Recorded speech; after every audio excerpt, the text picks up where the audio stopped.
विश्वं दर्पणदृश्यमाननगरी तुल्यनिजान्तर्गतं पश्यन्नात्मनि मायया बहिरिवोद्भूतं यथा निद्रया यस्साक्षात् कुरुते प्रबोधसमये स्वात्मानमेवाद्वयं तस्मै श्रीगुरुमूर्तये नमः इदं श्रीदक्षिणामूर्तये बीजस्यान्तरिवाङ्कुरो जगदिदं प्राङ्निर्विकल्पं पुनः मायाकल्पितदेशकालकलना वैचित्रचित्रीकृतं मायावीव विजृम्भयत्यपि महायोगी वयस्वेच्छया तस्मै श्रीगुरुमूर्तये नमः इदं श्रीदक्षिणामूर्तये तस्मै श्रीगुरुमूर्तये नमः इदं श्रीदक्षिणामूर्तये। ॐ सहना भवतु सहनौ भुनक्तु सह वीर्यङ्करवावहै तेजस्विनावधीतमस्तु मा विद्विषावहै। ॐ शान्तिः शान्तिः शान्तिः। सदाशिवसमारम्भां शङ्कराचार्यमध्यमाम् अस्मदाचार्यपर्यन्तां वन्दे गुरुपरम्पराम्।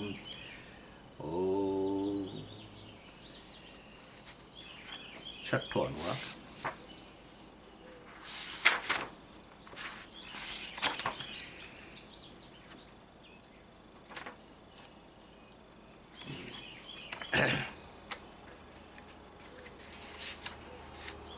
असन्नेव स भवति असद्ब्रह्मेति वेद चेत् अस्ति ब्रह्मेति चेद् वेद सन्तमेनन्ततो विदुरिति तस्यैष एव शारीर आत्मा यः पूर्वस्य अथातोऽनुप्रश्नाः उत विद्वानमुल्लोकं प्रेत्य कश्चन गच्छति आहो विद्वानमुल्लोकं प्रेत्य कश्चित् समश्नुता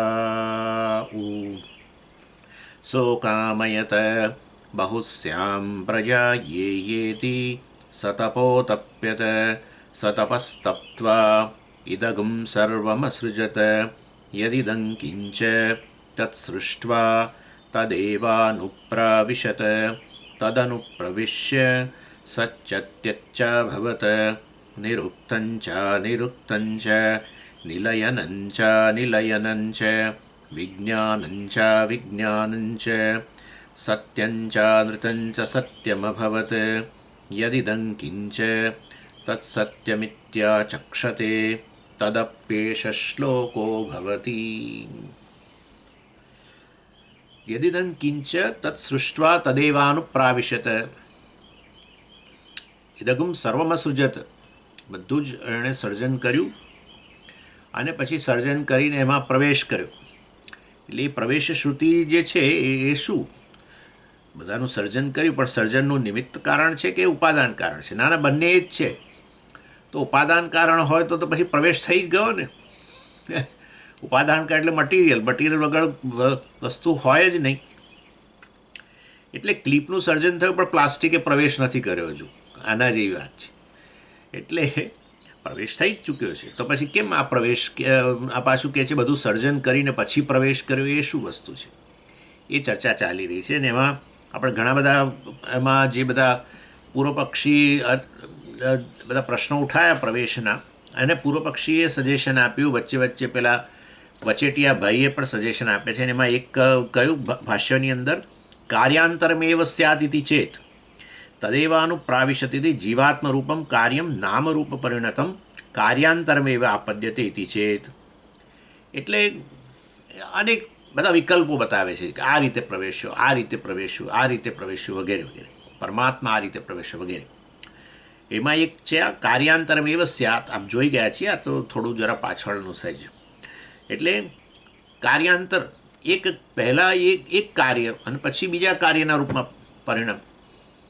બરાબર છે. કારણ છે, બરાબર. કારણનું કાર્ય બનવું તમે કહો છો ઉપાદાન કારણ. એટલે પરમાત્મા પહેલાં જીવ બની ગયો સૂક્ષ્મ, અને પછી સ્થૂળ શરીર વગેરે છે એમાં એના રૂપે પરિણામ પામી ગયો. એટલે હવે આ દેહ, તમે જીવ કોને કહો તો આ દેહધારી છે. ખાલી દેહધારી નહીં, દેહને પણ અંદર ઉમેરી જ દઈએ છીએ. બધા જે છે કે આપણે કંઈક કેટલા બધા જીવો છે, આપણે એમ કહીએ બહુ જીવો છે સ્વામીજી. તો તમે સાચું કહેજો, તમે ખરેખર સૂક્ષ્મ શરીરને જોઈને કહી રહ્યા છો કે સ્થૂળ શરીરને? સ્થૂળ શરીરને જોઈને કહી રહ્યા છીએ, બરાબર છે ને? એટલે એ કહે છે કે આવી રીતે પ્રવેશ થયો કે નહીં, કે એક કાર્યનો બીજા કાર્યમાં પ્રવેશ, કારણ જ કાર્ય બની જાય છે, ઉપાદાન કારણ તમે કહો છો. એટલે શું કાર્ય બે પ્રકારના હોય, સૃષ્ટિ બે પ્રકારની હોય, સૂક્ષ્મ અને સ્થૂળ. તો પહેલાં સૂક્ષ્મ સૃષ્ટિ રૂપે બ્રહ્મ જે છે પરમાત્મા પહેલાં જીવ બની ગયો અને પછી શરીર બની ગયો. શરીરમાં પ્રવેશ કર્યો અને શરીર જ બની ગયો. શરીરમાં પ્રવેશ કર્યો એટલે આ રીતે પ્રવેશ અન્ય કાર્યના રૂપમાં પરિણામ.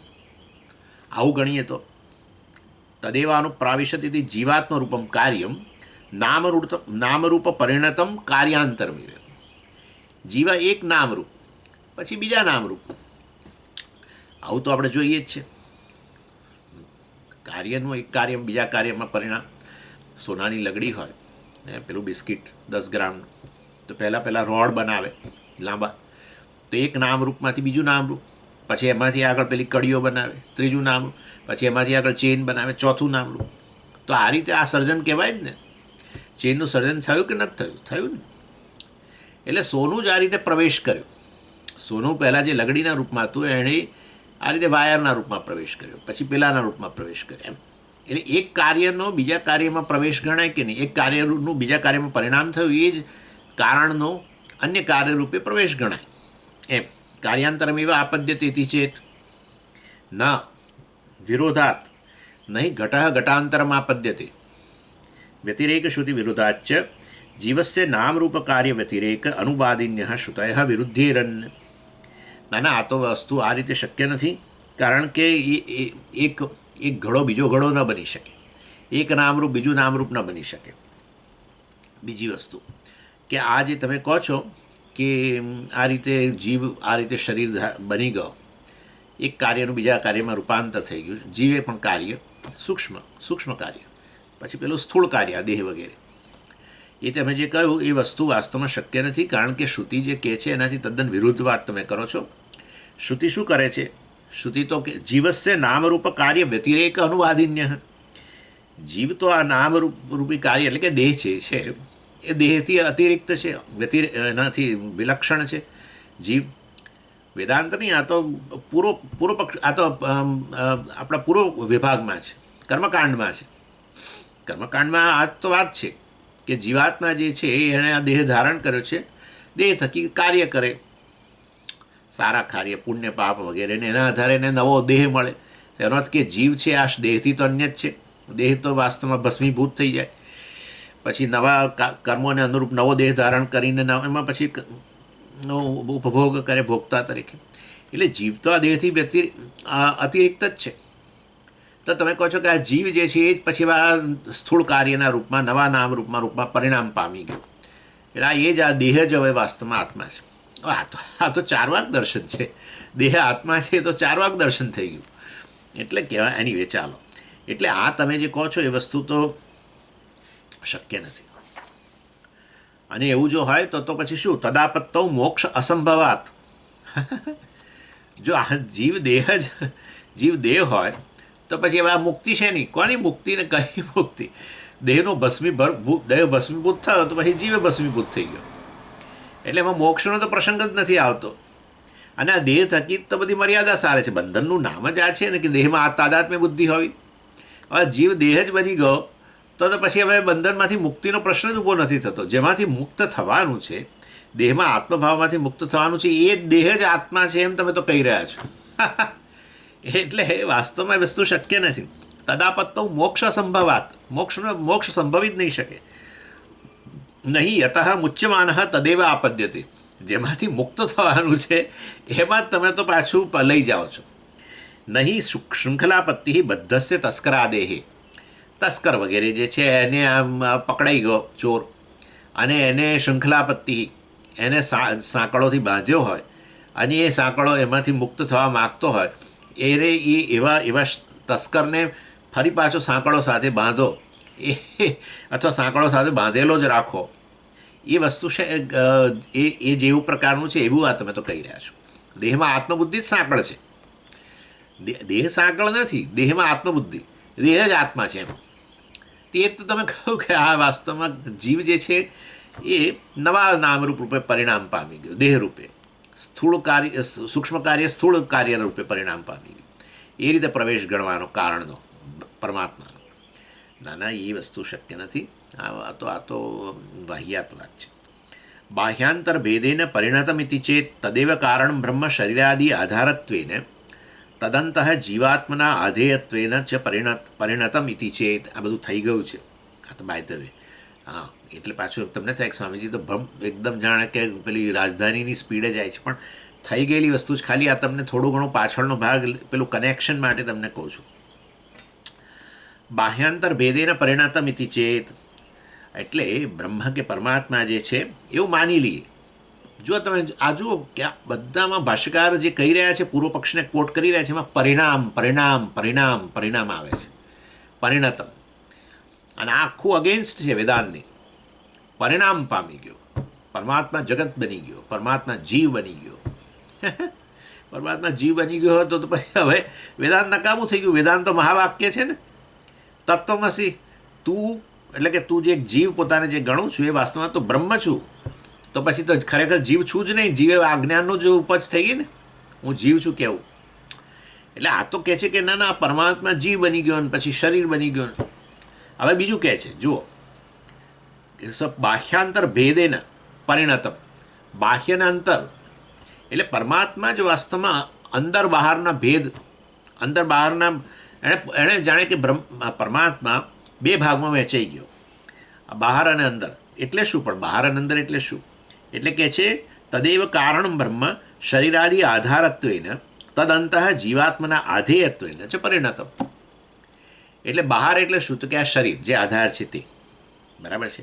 એટલે પરમાત્મા જ બે ભાગમાં જાણે વેચાઈ ગયો, બહાર અને અંદર. એટલે કે પરમાત્મા શરીર બની ગયો અને પછી પરમાત્મા જ જીવ રૂપે શરીરની અંદર પ્રવેશ્યો, થઈ ગયું, પ્રવેશ શ્રુતિ થઈ ગઈ ને.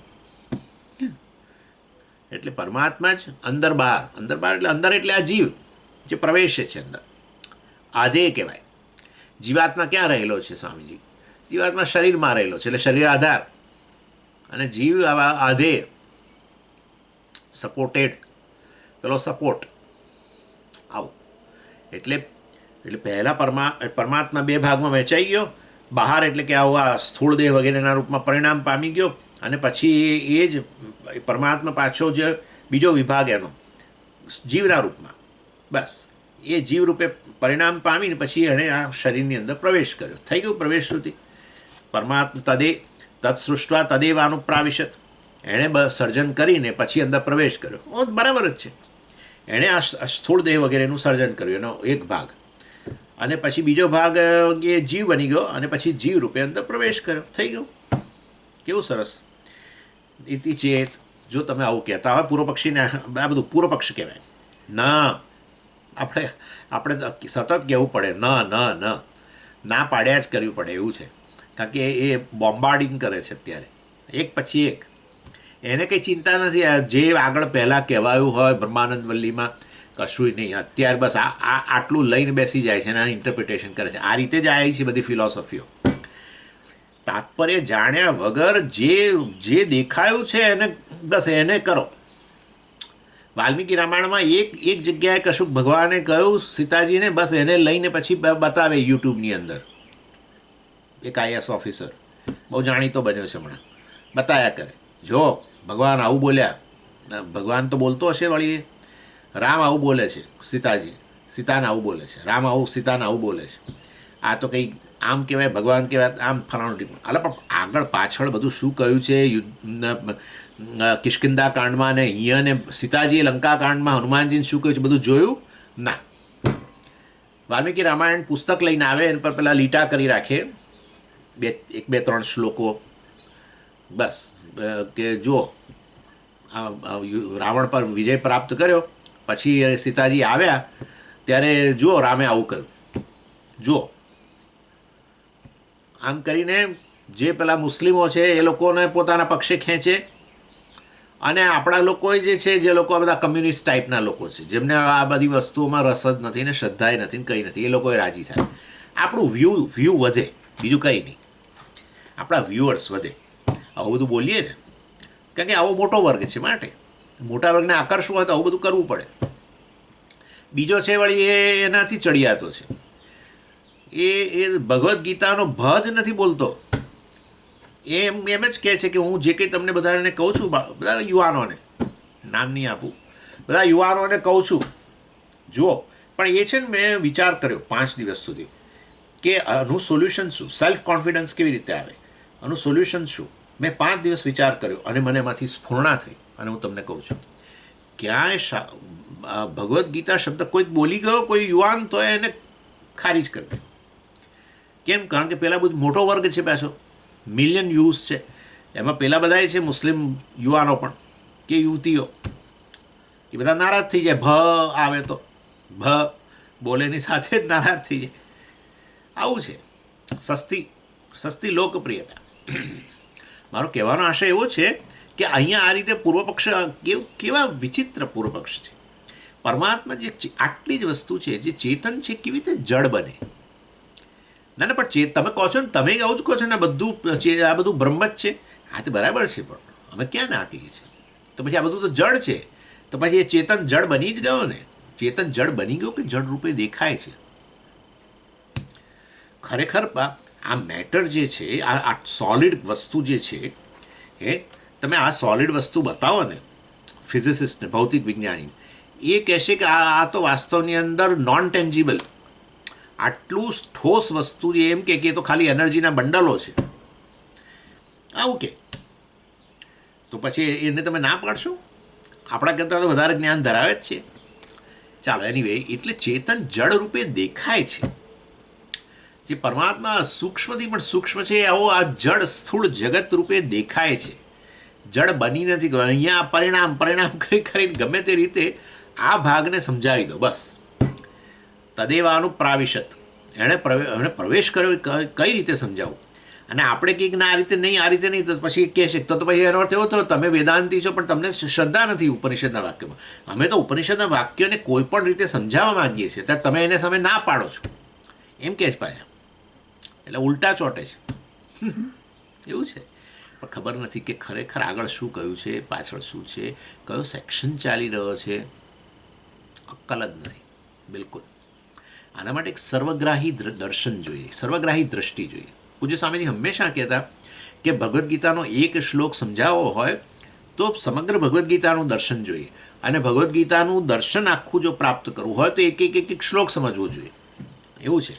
તો હવે આ ક્યાંથી શરૂઆત કરી પણ સ્વામીજી? એટલા માટે તો કહીએ છીએ કે આચાર્યો જે છે, પરંપરાગત આચાર્યોએ જે દર્શન પ્રાપ્ત કર્યું છે, એ એમની પાસે સર્વગ્રાહી દર્શન છે, અને એને કારણે પછી તમને એક શ્લોકની અંદર પણ એ સર્વગ્રાહી દર્શનને અનુરૂપ જ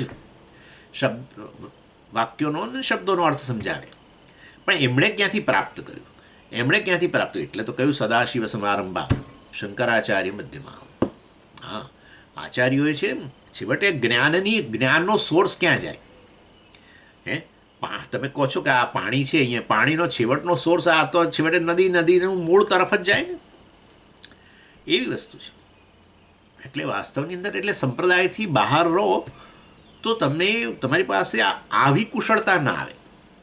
ગમે ત્યાંથી સસ્તી લોકપ્રિયતા માટે બધું કરો, પણ તમે પોતે જ હાસ્યાસ્પદ બનો.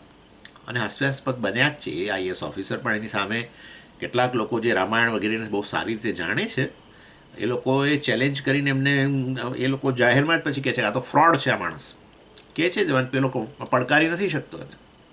આવું થાય.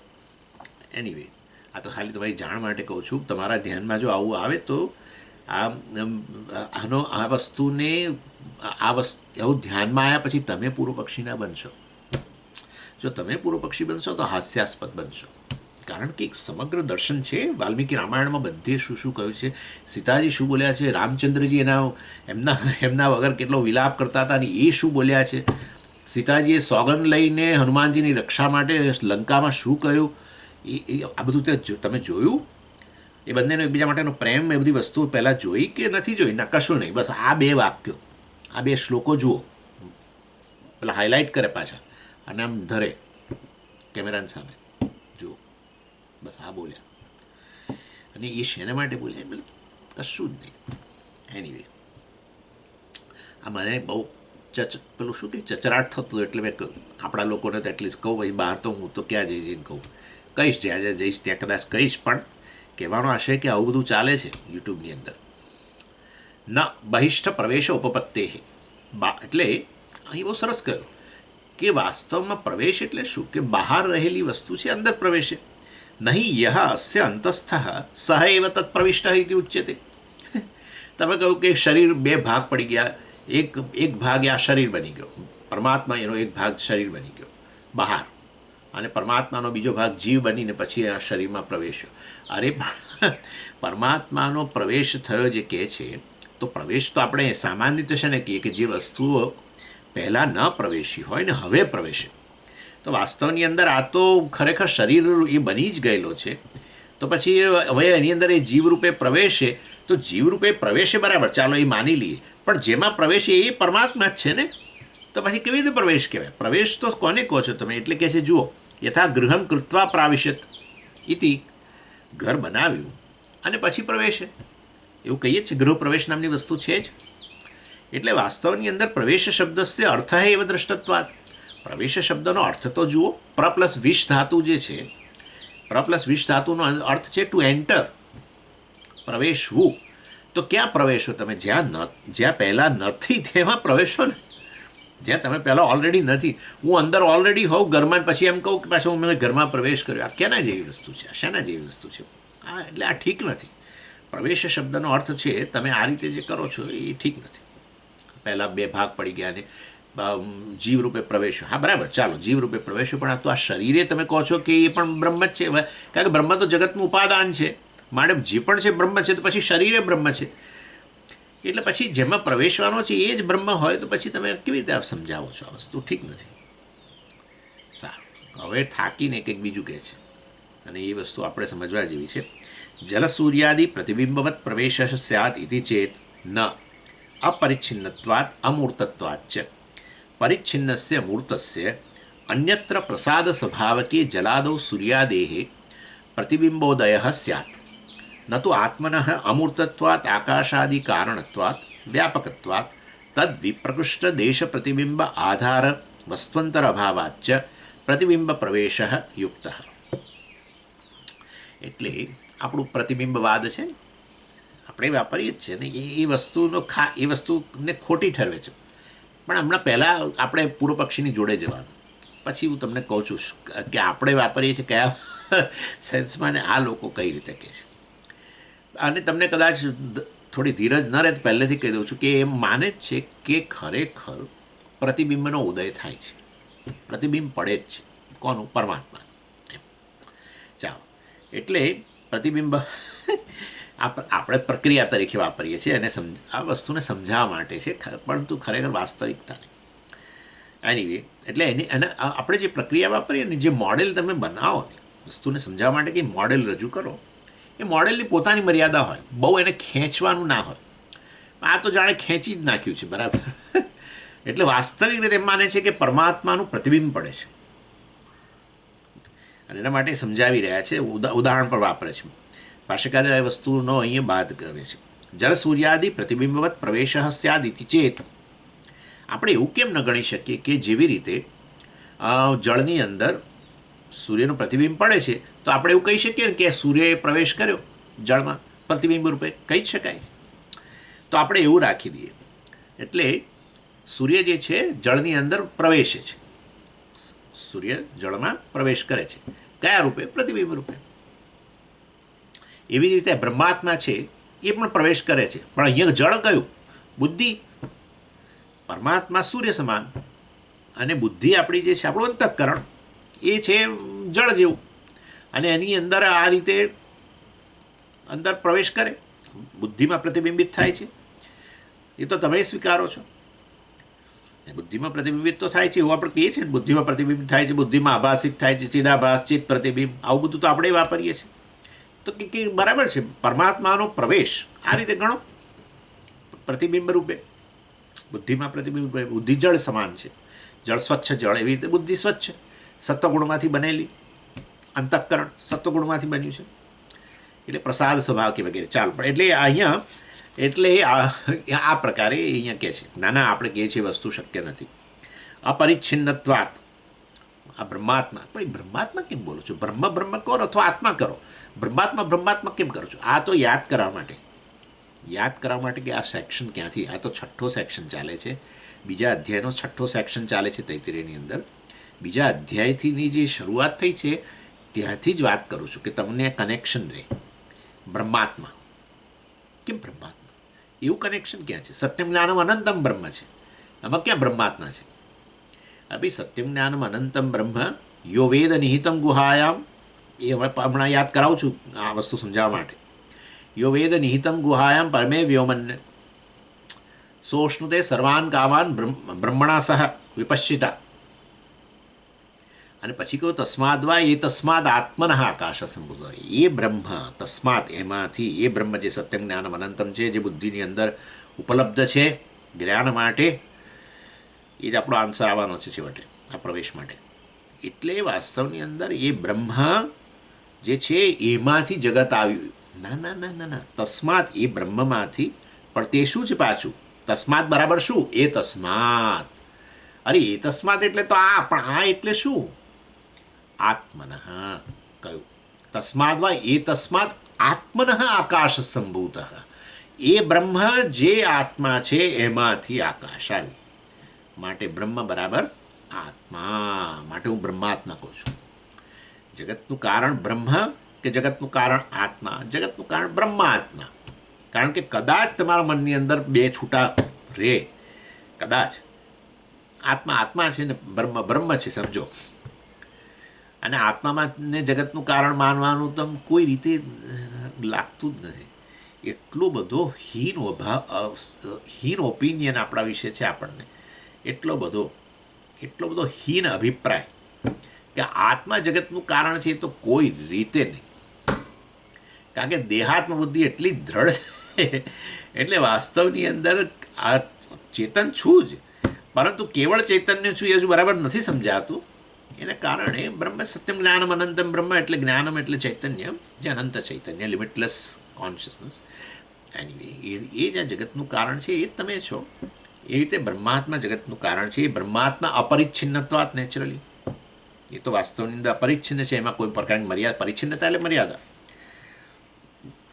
અને એટલા આર્ગ્યુમેન્ટથી જ કહી દે છે કે આ પ્રતિબિંબ શક્ય નથી. કેમ? તમે ઉદાહરણ આપો છો સૂર્યનું પ્રતિબિંબ પડ્યું જળમાં, પણ સૂર્ય પરિચ્છિન્ન તો છે જ ને, ગમે એટલો મોટો હોય. પણ સૂર્ય જે મર્યાદિત છે, એટલા તો આપણે કહીએ છીએ ગોળ છે. એટલે મતલબ કે આકાશની અંદર મર્યાદિત છે જ, એનો આકાર છે, ફોર્મ પરિચ્છિન્ન જ છે. તો એવી પરિચ્છિન્ન વસ્તુનું પ્રતિબિંબ પડે, બરાબર ને? પણ અપરિચ્છિન્ન વસ્તુ હોય તો એનું પ્રતિબિંબ કેવી રીતે પડે? અમર્યાદિત વસ્તુનું કેવી રીતે પ્રતિબિંબ પડે? પરમાત્મા જે છે, બ્રહ્માત્મા જે છે, એ વાસ્તવમાં તો ઓલ પરવેઝિવ, સર્વવ્યાપી છે. અને બીજી વસ્તુ, સર્વવ્યાપી હોવાથી કશાથી દૂર જ નથી. તમે સૂર્યનું દ્રષ્ટાંત આપ્યું, પણ સૂર્ય ઉપર ક્યાંક બેઠો છે, અને અહીંયા જળ અહીંયા પૃથ્વી પર છે, અને એમાં એનું પ્રતિબિંબ પડે છે, બરાબર છે બધી વસ્તુ. પણ આ પરમાત્મા કે બ્રહ્માત્મા જે છે વાસ્તવમાં અનંત, એટલે અહીંયા તો સર્વવ્યાપી છે, આકાશ સહિત બધા એના મેં સમાવીને રહેલો છે, સર્વવ્યાપી છે. અને માટે ખરેખર વાસ્તવમાં એનાથી કશી દૂર વસ્તુ દૂર જ નથી. અને એટલે એ ઉદાહરણ બેસશે નહીં. બીજી વસ્તુ શું કહે છે? અમૂર્તત્વાચ. આ અમૂર્ત, મૂર્તમ એટલે કંઈક રૂપ, કોઈક રૂપધારી વસ્તુ હોય, ફોર્મ હોય તો એનું પ્રતિબિંબ પડે. ગોળ હોય તો ગોળ પ્રતિબિંબ પડે, અને ચોરસ હોય તો ચોરસ પ્રતિબિંબ પડે, જે હોય તે.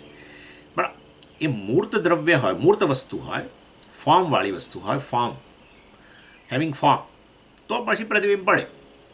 પણ જે અમૂર્તત્વાત, વાસ્તવની અંદર આ પરમાત્મા છે કેવો છે? અમૂર્ત છે. આ તો પછી એનું વાસ્તવ ફોર્મ જ ન હોય તો પછી એનું પ્રતિબિંબ કયું? તમે કહો, હું કહું કે પ્રતિબિંબ પડે છે, તમે કહેશો કયો આકાર છે એનો? આવી ગયો ફોર્મ. તો પછી પરમાત્માનું પ્રતિબિંબિત થાય છે બુદ્ધિમાં, તો કયોનો આકાર છે? એટલે વાસ્તવની અંદર એ વસ્તુ શક્ય નથી.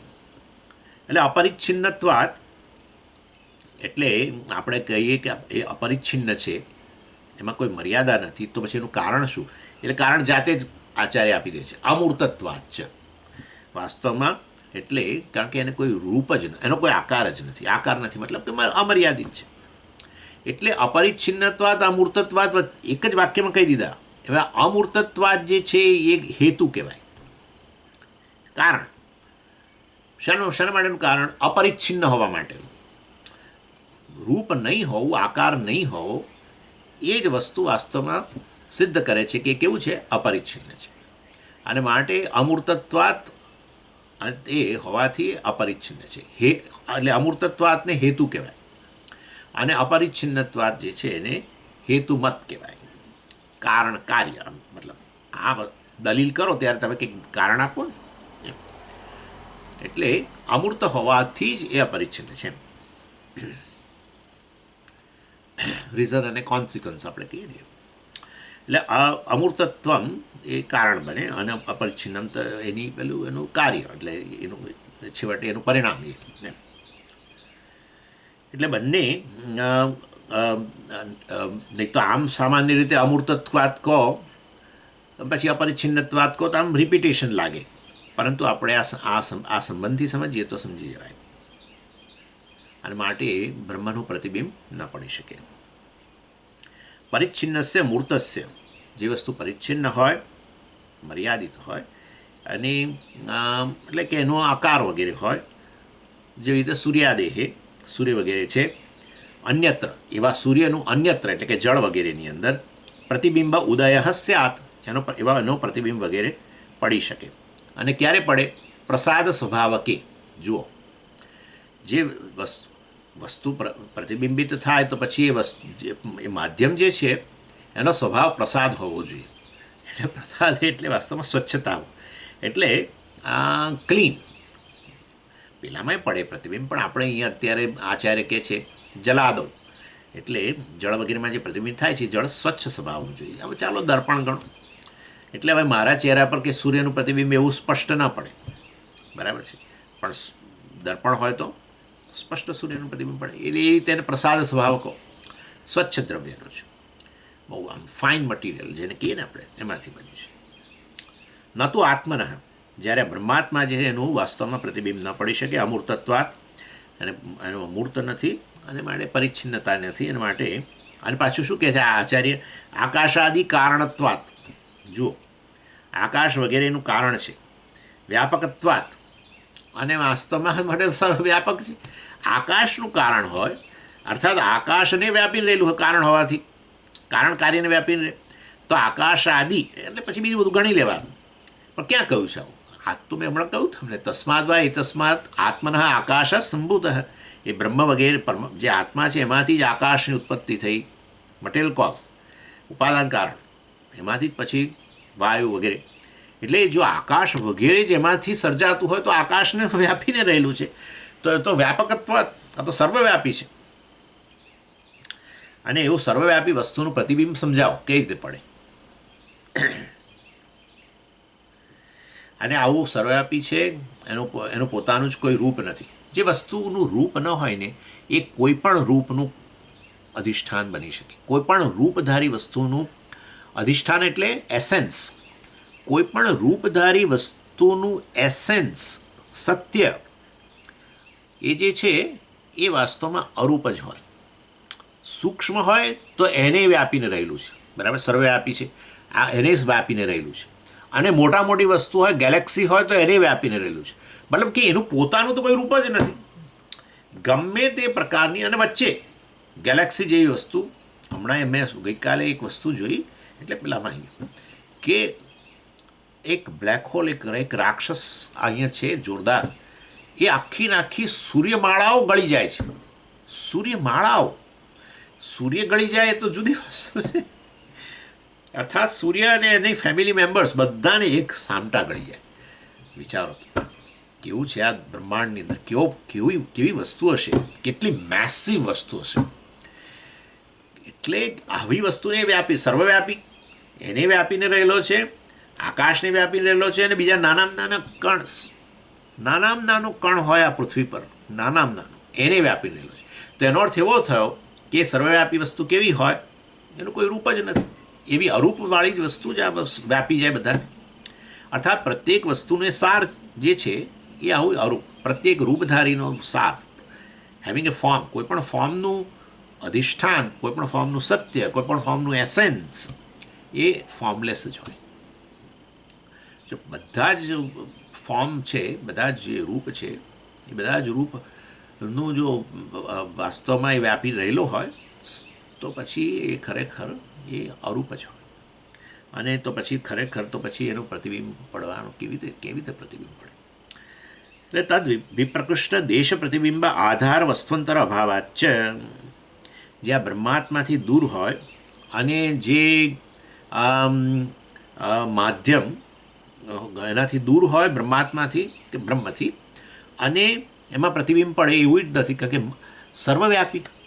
એટલે એનો અર્થ એવો થયો કે જે તમે માધ્યમ બુદ્ધિ ગણો એ બુદ્ધિ વાસ્તવની અંદર પૂરેપૂરી વ્યાપેલી છે.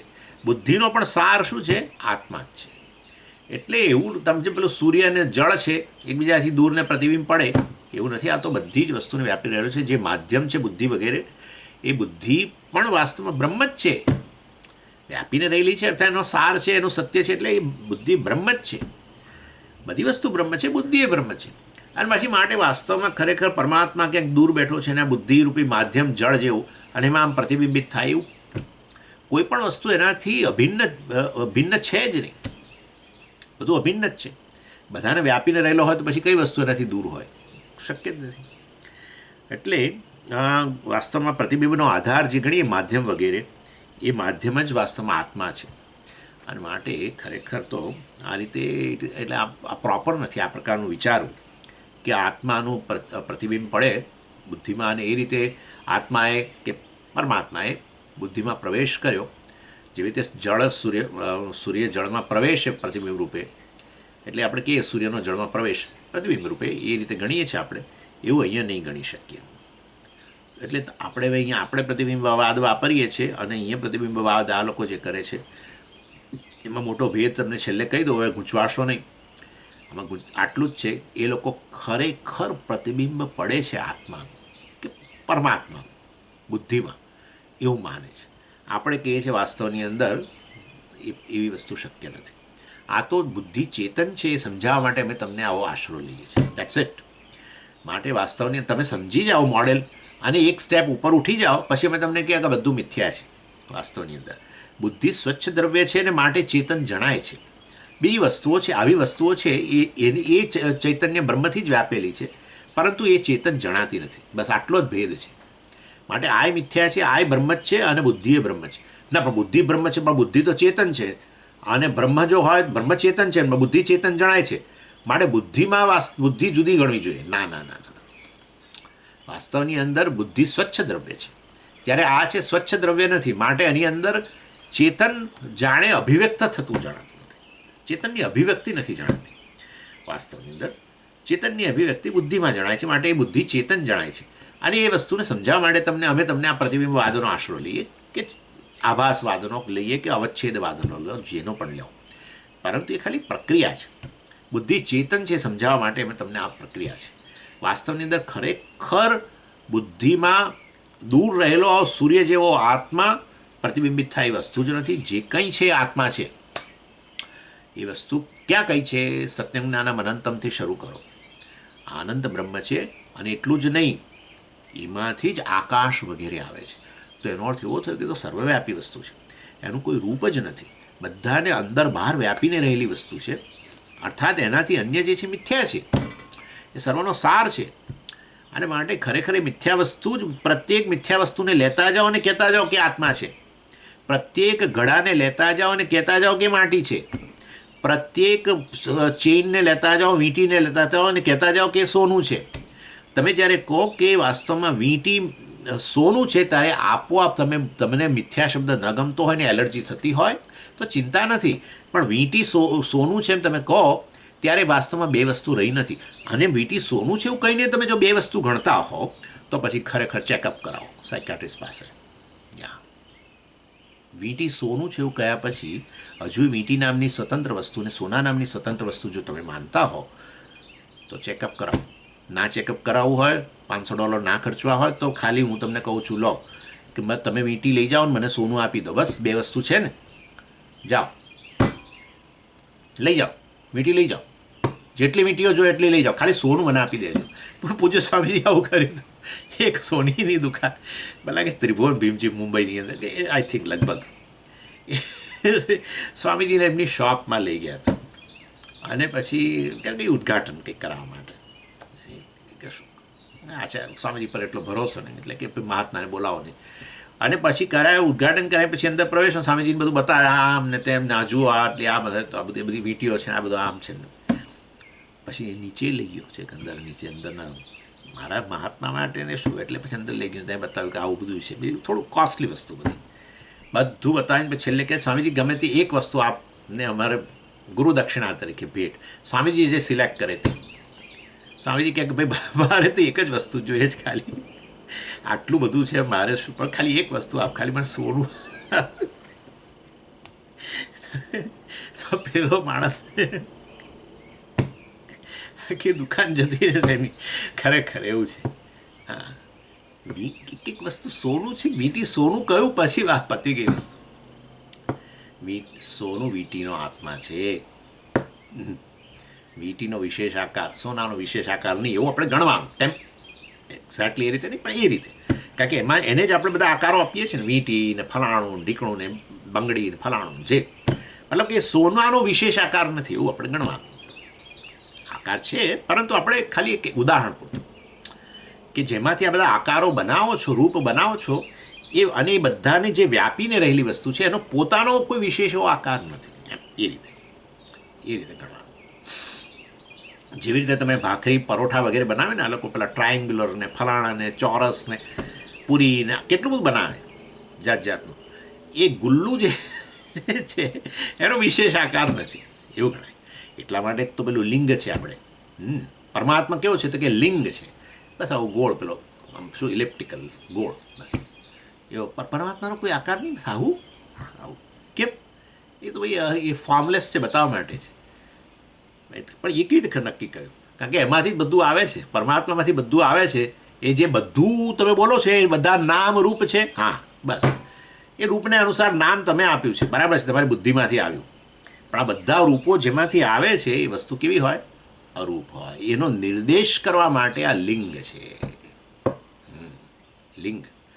લિંગ છે મતલબ કે એનો કોઈ વિશેષ આકાર નથી. જેમ તમારું ગુલ્લું પણ એવું જ હોય છે ને, લિંગ જેવું, એનો કોઈ વિશેષ આકાર નહીં. એમાંથી પછી બહેનો બધા જાત જાતના આકાર બનાવે પછી વસ્તુઓ. એનીવે, એટલે આ પ્રકારે આને આપણે સિદ્ધાંત નથી ગણતા. ભલે આ પ્રતિબિંબ આ રીતે પ્રતિબિંબનો આપણે નિષેધ કર્યો, પરંતુ એને આપણે પ્રતિબિંબવાદ વાપરીએ છીએ, પરંતુ એ તો ખાલી બુદ્ધિ ચેતન છે સમજાવવા માટે આવો આશરો લીધો. ખરેખર આપણે પણ નથી સ્વીકારતા કે આવી વસ્તુનું ખરેખર કોઈ પ્રતિબિંબ પડે. આપણે અહીંયા આપણા જ વેદાંતિઓ આર્ગ્યુમેન્ટ કરતા હોય છે આવું સમજાવીને ત્યારે, કેવી રીતે પ્રતિબિંબ પડે? પણ અમે ક્યાં કહીએ પ્રતિબિંબ પડે? પ્રતિબિંબ પડે તો પછી વસ્તુનો આકાર હોય, આકાર હોય તો પછી મર્યાદિત થઈ ગયું, બ્રહ્મ ના કહેવાય. ગમે એવી મોટી વસ્તુ હોય, પણ જો એનો કોઈ મર્યાદા હોય, દેશની અંદર રૂપ હોય, લંબાઈ ઊંચાઈ પહોળાઈ હોય, ગમે એટલું મોટું ના હોય, એને બ્રહ્મ ના કહેવાય. અમે જેને બ્રહ્મ કહીએ છીએ એ વાસ્તવમાં અનંતમ બ્રહ્મ, બૃહત્વાદ બ્રહ્મ. બૃહત્વાદ બ્રહ્મ, બ્રહ્મ શબ્દ જ બતાવે છે કે બૃહત્વાદ, જેનાથી મોટું કશું ન હોઈ શકે. પતી ગયું. કેમ જેનાથી મોટું કશું ના હોઈ શકે? આકાશ છે, આકાશનું કારણ છે, આકાશને વ્યાપીને રહેલું છે, આકાશને ગળી જાય છે. આકાશને ગળી જાય છે. પેલો બ્લેક હોલ જે છે એ તો ખાલી સૂર્યમાળાને ગળી જાય છે, પણ આકાશને ના ગળી શકે. આ તો આકાશ સહિત એને પેલી બ્લેક હોલ જે આ બધું ગળી જાય છે એને ગળી જાય. હા, એમાંથી જ બધું આવે છે, એમાં જ લય પામી જાય છે. કેવી રીતે ખબર પડી પણ તમને? પંચમહાભૂતો બધા એમાંથી આવે છે, આકાશ સહિત. આ સમગ્ર જગત પંચમહાભૂતો છે. એટલે વિજ્ઞાનનો નિયમ અહીંયા જે કામ કરે ત્યાં કામ કરે, પણ નથી કામ કરતો જણાય તો વાસ્તવમાં તમે એ નિયમ હજુ શોધ્યો નથી, એટલું યાદ રાખો. આ લોકો બીજી પૃથ્વી સિવાય બીજે બધા ગ્રહો પર જીવન છે કે નહીં જોઈ રહ્યા છે, અને પોતાના નિયમો અહીંયા છે. જીવન હોય તો આ પ્રકારની આવી વસ્તુ હોય, આવા હોય, આવું હોય, એ નિયમો તો એપ્લાય કરે છે, બરાબર છે. અને એના આધારે જ શોધે અને ડિક્લેરે કરે કે જીવન નથી, એમ કહી દે. અરે પણ એ તો કોઈ બીજા જ પ્રકારનું, હા તો કે શોધીશું, બીજા પ્રકારનું જીવન તમે શોધી કાઢીશું. અર્થાત જે ઉપલબ્ધ નિયમો છે એના આધારે જ, એનો અર્થ એવો થયો કે જે અહીંયા એપ્લાય થાય છે એ વસ્તુ ત્યાં એપ્લાય થાય છે. એ વસ્તુ શાસ્ત્રએ કહે છે, યથા ઇહ તથા આ મુંડકોપનિષદની અંદર યથા ઇહ, જેવું અહીંયા છે એવું ત્યાં છે. એ ત્યાં આપણે સ્વર્ગના સંદર્ભમાં કહીએ છીએ. અર્થાત તું સ્વર્ગની બહુ ઈચ્છા ના કરે એમ, એ આપણે અહીંયા જરા જુદી રીતે કહીએ છીએ. સ્વર્ગમાં પણ આવા જ વિષયો છે ભાઈ. જો આ વિષયોથી કંટાળ્યો તો ત્યાં કંટાળવાનો જ છું તું. અહીંયા તને લાગે છે કે આ વિષયો તને પૂરતું સુખ નથી આપતા માટે તું ત્યાંના ઈચ્છું છું, તો ત્યાં તને આમ લાંબુ સુખ આપતા છે પણ ત્યાં તું કંટાળવાનો જ છું. હા, મનુષ્ય કંટાળે જ છે. હા, અરે મનુષ્ય ભલભલાથી કંટાળે છે, ભલભલાથી કંટાળે છે.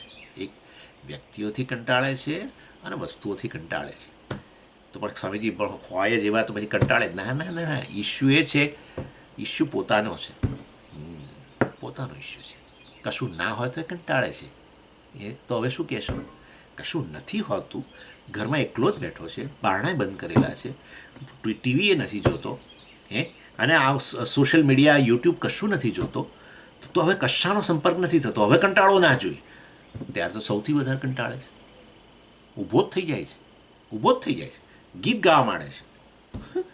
કોઈ પણ રીતે પોતાનું જે પોતાના વિશેનો જે આઈડિયા છે એનાથી એટલો કંટાળે છે કે તરત કે તો નવા જતો રહે છે, ક્યાં તો સીટીઓ વગાડે છે, ક્યાં ગીતો ગાય છે, બારણા ખોલી નાખે છે. જો જગત તમારા માટે કંટાળાજનક હોય ને માટે ફરિયાદો હોય તો પછી હવે ઘરમાં જ બેસો, તો હવે આનંદ જ છે.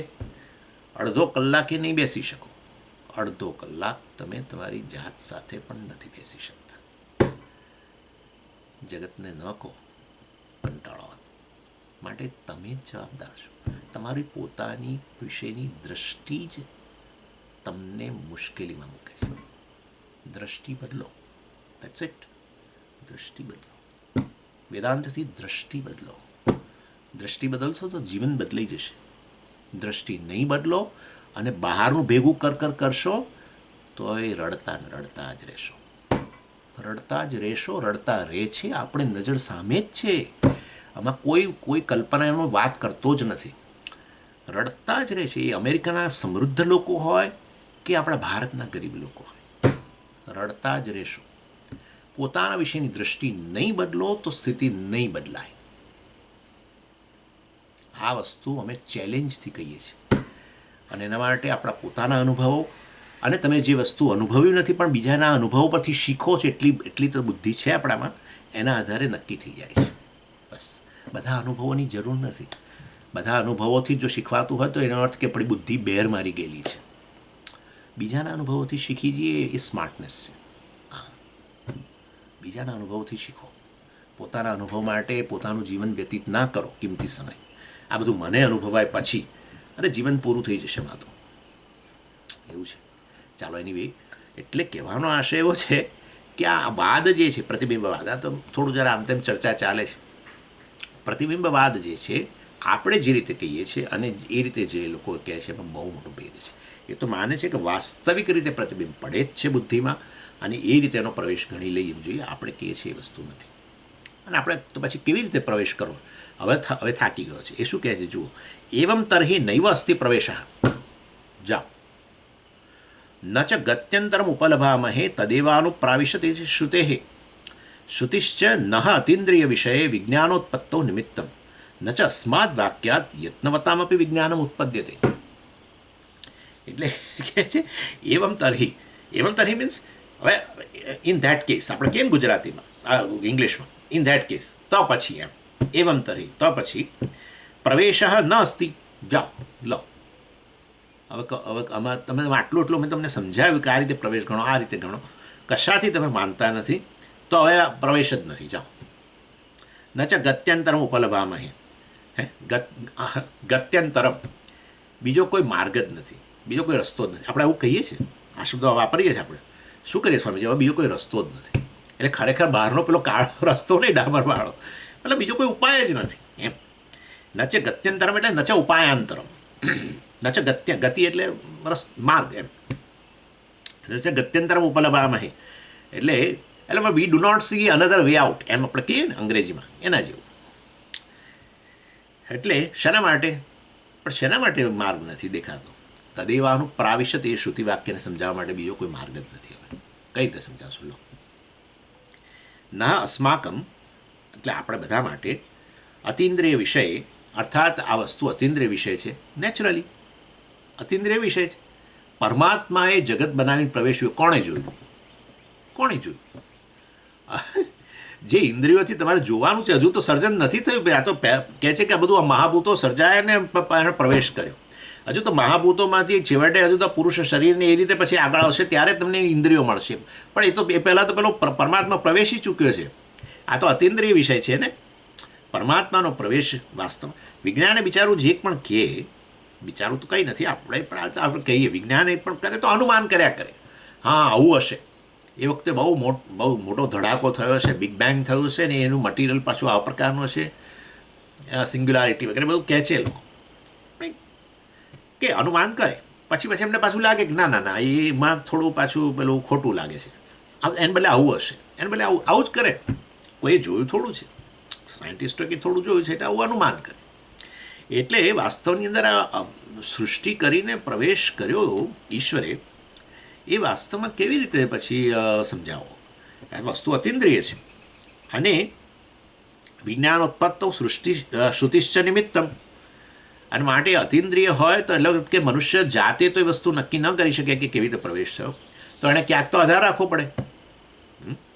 આધાર રાખવો પડે. અને છે કયું પ્રમાણ છે એના માટે? શ્રુતિ. શ્રુતિશ્ચ નિમિત્તમ વિજ્ઞાન ઉત્પત્તો, એટલે એના વિષયક વિજ્ઞાન. એટલે આ પ્રકારનું વિજ્ઞાન, અર્થાત પ્રવેશ કેવી રીતે થયો જ્ઞાન પ્રાપ્ત કરવું હોય તો શ્રુતિ જ નિમિત્ત છે. અને એ શ્રુતિ વાક્ય તો આપણે સમજી શકતા નથી. તદેવાનુપ્રાવિશત, તત્સૃષ્ટા તદેવાનુપ્રાવિશત, એ શ્રુતિ વાક્ય દ્વારા આપણે સમજવાનું છે કેવી રીતે પ્રવેશ થયો. તો એના માટે તમને આટલું બધું કહ્યું, તો તમે તો એકે સાથે એગ્રી થતા જ નથી, બધા દોષો બતાવો છો. તો પછી એનો અર્થ એવો થયો કે શ્રુતિ કયા સંદર્ભમાં કહે છે, અથવા એનું તાત્પર્ય શું છે, એ વસ્તુ આપણે સમજવાની છે. આપણા પોતાના દૃષ્ટિકોણથી એ વસ્તુ નહીં. શ્રુતિનું તાત્પર્ય શું છે? આ બહુ મોટી વસ્તુ છે ને. શ્રુતિની વિવક્ષા શું છે?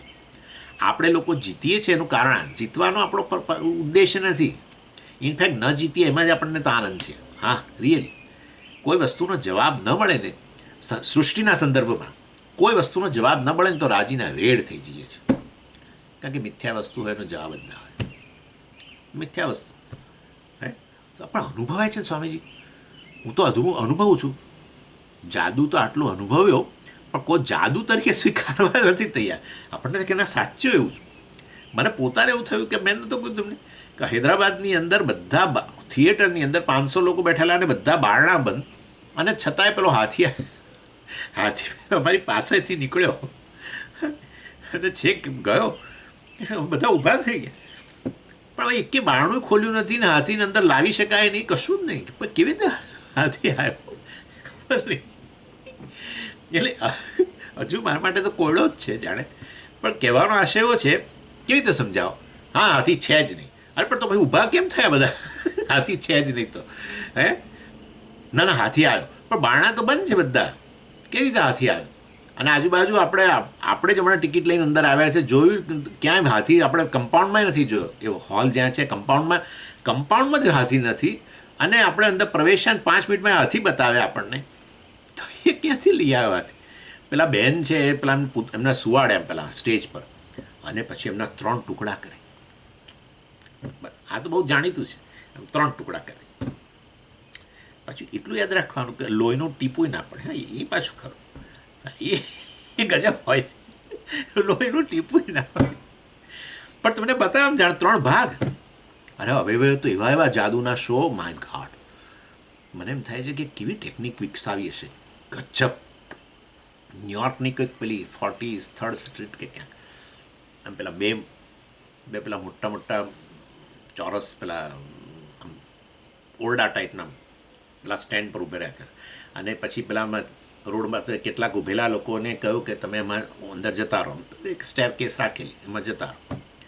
પછી પડદા પાડી દીધા.